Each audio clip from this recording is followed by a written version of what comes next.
other people respect it. I was dragging some baits down off actually a ledge. I felt the shallowness of a ledge, and then I felt a free fall, and I turned to Jeff and actually said, Jeff, I just felt it drop off. I caught one right before this one too, doing the same thing. Jeff says, oh, I got a hit, and he missed his, and then boom, this one hit like 2 seconds after Jeff had his hit. So we've got a real nice spot out there. We've got a ledge that drops off into about 10 foot of water, and we're gonna go out there and see if we can't get some more. Nice fish, probably 19 plus. He hung up on that ledge. Get out of there. All right, he was back on that same ledge that Juan got his on. Just like you said, Juan, it was a nice drop off. Now Juan just did this by hand, just by feeling the jig come down, but you can see it went from 6 to 10 pretty quickly, and it's jumping back up and then back down. These are just ledge trenches, you know, and we just drifted.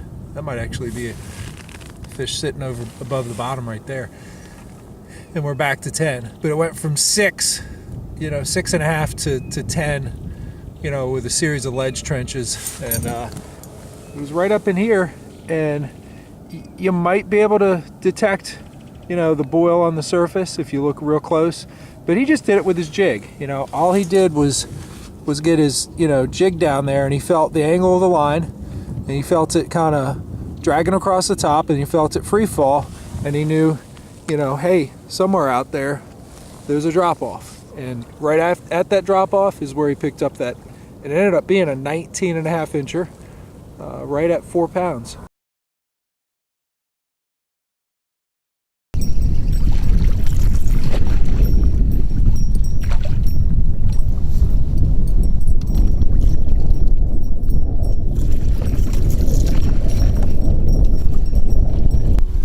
All right, another nice February jerkbait fish.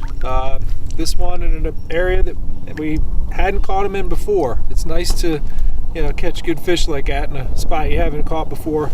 And the technique was just zigzagging back and forth, just running around, covering a lot of water, looking around. Once I found that deeper water, put a jerkbait on it. You know, first nice long drift through there. This one latched on. We're gonna go see if we can get some more. Thank you, thank you, thank you. Beautiful, beautiful animal. There he goes. Looking at the at my tracks on the GPS to make sure I got to the same area, and I'm dropping a waypoint on this one for sure. We got a good spot we found.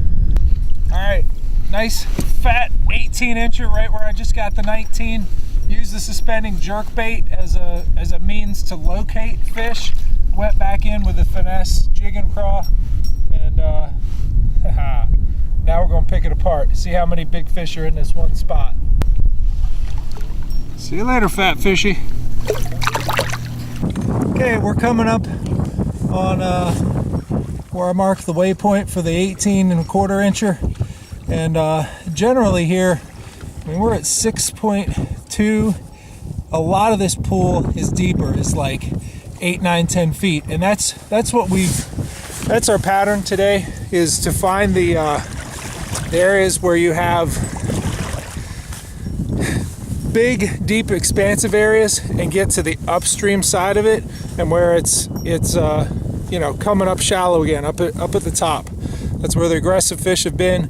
The 18 and 19 I caught earlier, that was also at the top of a long, you know, deep area as it was, you know, getting shallow into like the 4 foot range. On sunny days in late winter, fish will pull into the shallows where the temperature can be several degrees warmer. Tom Pelton's story on winter kayak fishing will air on February 29th, 2012 on National Public Radio, WYPR 88.1 FM in Baltimore. To hear a podcast of the story, use the posted link.